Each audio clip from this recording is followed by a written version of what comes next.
Et si je vous disais que vous êtes manipulé par une force invisible? Une force qui oriente vos opinions, vos croyances et qui vous empêche de voir certaines choses. Une force si subtile qu'elle peut même définir qui vous êtes au plus profond de vous. Ça paraît complètement dingue, et pourtant cette force existe bel et bien. Et on en est tous victimes, tous les jours, sans qu'on s'en rende compte. Je ne parle ni du gouvernement, ni d'un quelconque complot, ni d'une entité surnaturelle, mais d'une étrange prison qu'on construit et qu'on renforce chaque jour. Laissez-moi vous introduire l'un des phénomènes les plus sournois et fascinants d'aujourd'hui, la bulle de filtre.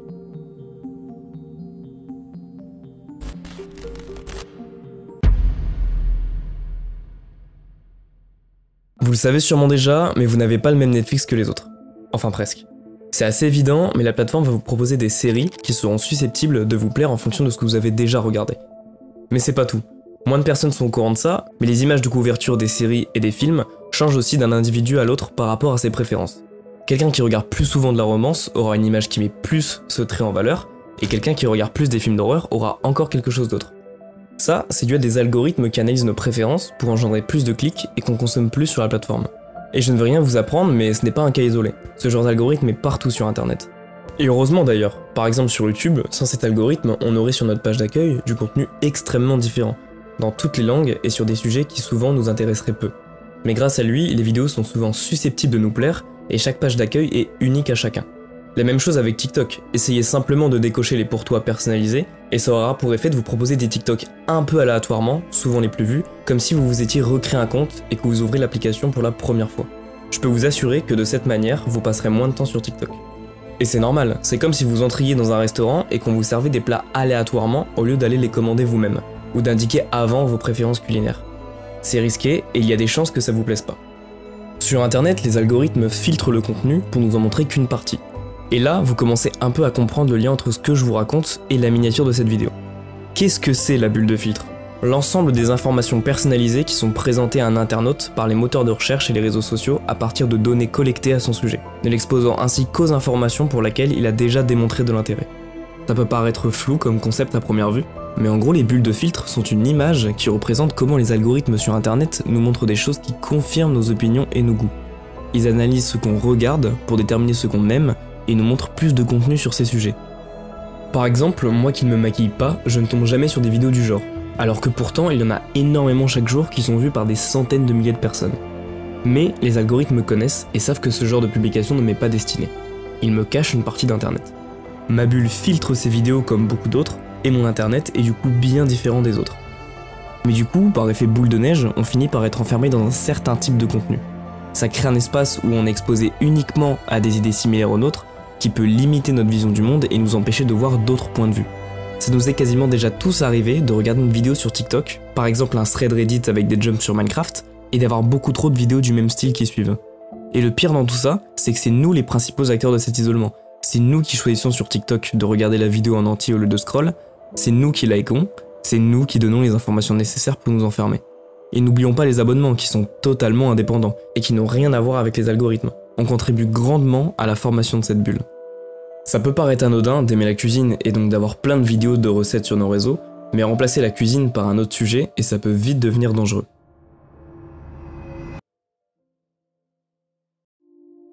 Ce filtre peut avoir des conséquences graves. Imaginez une bulle qui devient si épaisse qu'elle finit par distordre complètement la réalité. En restant exposé à des idées toujours similaires, nos opinions s'enracinent profondément et petit à petit, toute nuance disparaît. Je pense que cette bulle explique en partie pourquoi 9% de la population française pense possible que la Terre soit plate et non pas ronde comme on nous le dit depuis l'école. Et surtout pourquoi certaines personnes en sont autant persuadées. Quand les adeptes de cette théorie vont tomber sur une affirmation qui contredit leurs croyances, ils vont directement la zapper. Alors qu'à l'inverse, si quelqu'un va dans leur sens, ils vont regarder ou même liker. Car le cerveau humain aime bien quand on confirme ce qu'on lui dit. Mais ça ne va que nourrir l'algorithme qui va leur proposer de plus en plus de contenu de ce genre, jusqu'à rentrer dans une spirale qui les enferme dans une bulle de plus en plus solide. Et je pense que ce phénomène joue un grand rôle dans le développement des théories du complot et pourquoi leurs adhérents sont autant persuadés. Ce qu'on voit devient notre réalité, notre bulle est notre réalité. Car oui, cet enfermement n'est pas seulement social, il est aussi psychologique. L'exposition répétée à des informations similaires affecte notre cerveau. Nous sommes victimes de biais cognitifs. Le biais de confirmation, par exemple, qui appuie encore plus l'influence de la bulle de filtre, nous pousse à chercher et à accorder plus de crédit aux informations qui confortent nos croyances. Il nous empêche de prendre du recul et d'être critique face à ce que l'on voit. Pire encore, ça peut créer de la haine envers les sources qui ne confirment pas notre vision du monde, et je pense que vous voyez très bien de quoi je parle. Mais tout ne s'applique pas qu'aux théories un peu farfelues. Un jour, un ami m'a dit qu'il ne comprenait pas pourquoi il y avait autant de gens qui votaient le Front National alors que son Twitter était rempli de gens qui dénigraient ce mouvement. Vous l'aurez deviné, cet ami est de gauche et il est privé des informations qui ne sont pas dans sa bulle. Et c'est pareil de l'autre côté, les gens n'ont que rarement accès aux arguments du camp adverse. Et ça, c'est dangereux.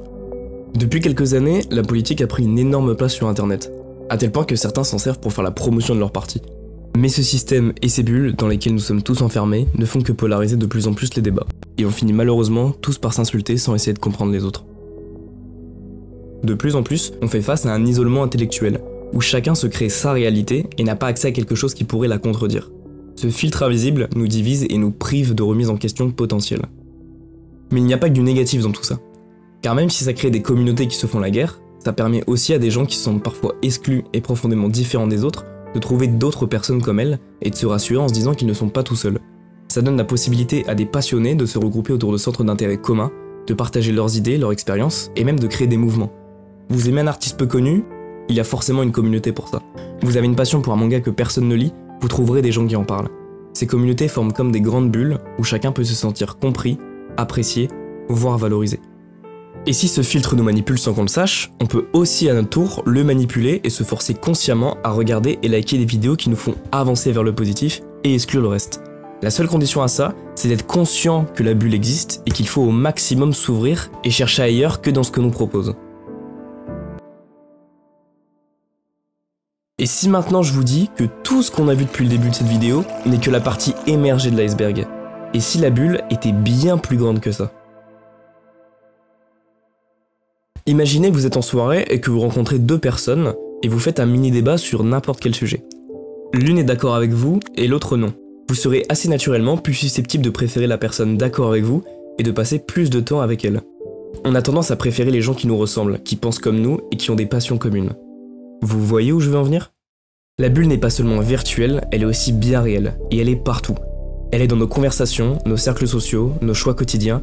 Depuis toujours, on s'entoure naturellement de gens qui partagent nos idées, nos valeurs, nos croyances. C'est humain et c'est rassurant. Cette bulle, on l'a créée inconsciemment en sélectionnant qui fait partie de notre vie et qui reste en dehors. Ça vous est jamais arrivé de commencer à utiliser le même mot qu'un de vos amis parce qu'il l'utilise tout le temps? Ou de voir qu'un de vos proches a en très peu de temps énormément changé depuis qu'il passe du temps avec une personne ou un groupe? Ce que j'essaie de vous montrer, c'est que notre entourage nous influence profondément. Il y a une célèbre phrase de Jim Rohn qui illustre bien cet impact. Vous êtes la moyenne des 5 personnes que vous fréquentez le plus. Bon, cette phrase elle est un peu provocatrice et elle peut être très facilement remise en question, mais il y a quand même un fond de vérité. Le fait que l'homme soit un animal social est la raison de l'existence de cette bulle. C'est dans notre nature de copier les autres et de s'influencer entre nous, et on ne peut qu'apprendre à vivre avec. Mais il suffit d'en être conscient pour drastiquement limiter son impact sur nous.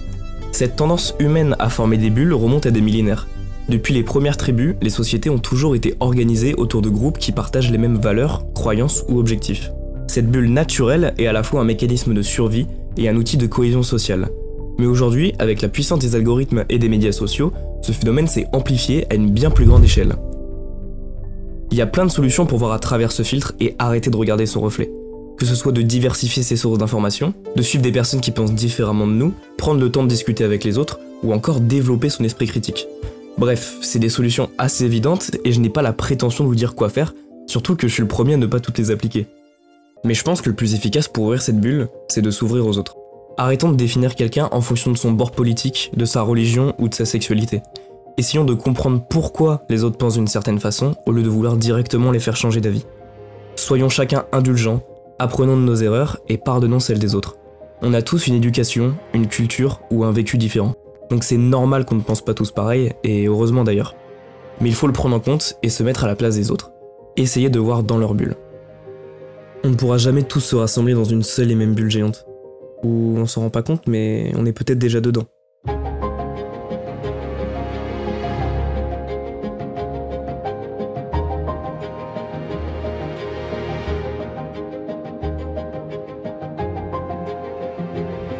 Et quand on y pense, heureusement que cette bulle est transparente. Sinon elle ne laisserait pas entrer la lumière et la vie ne serait jamais apparue. Et vous, votre bulle, elle laisse entrer quoi?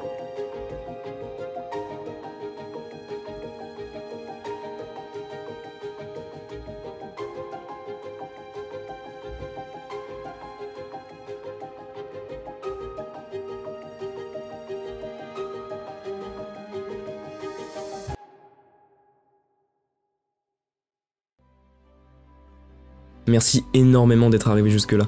Je vais encore un peu parler parce que j'ai pas mal de choses à dire. Déjà, je voulais revenir sur la première vidéo que j'ai faite et tout simplement vous dire merci. Merci pour l'accueil incroyable que vous lui avez fait. Merci pour vos commentaires, à ceux qui ont donné de la force, à ceux qui m'ont donné leur abonnement, à ceux qui ont rajouté des arguments au débat, à ceux qui m'ont conseillé, à ceux qui ont donné leur avis. Merci à vous. Même vous qui avez regardé la vidéo dans l'ombre sans rien dire, je vous ai vu et je le répète encore une fois, merci. Cette vidéo était différente de la première et je vais traiter toutes sortes de sujets différents pour la suite. En fait, dès que j'ai quelque chose qui me plaît, il y a des chances pour que j'en parle, que ce soit une pensée qui me traverse, un jeu, un film ou n'importe quoi d'autre. Comme pour la première, j'attends vos commentaires car c'est le seul lien concret que j'ai avec vous et c'est le meilleur moyen pour vous entendre. Ok, on va pas se mentir, on a quand même moins de choses à se dire parce que la vidéo soulève moins de débats que la précédente, mais je veux savoir votre avis honnête et qu'est-ce qui vous plaît et déplaît dans cette vidéo. Allez, je vais m'arrêter ici sinon ça va jamais se finir. Je vous souhaite une excellente journée ou soirée et on se retrouve pour d'autres vidéos encore plus croustillantes.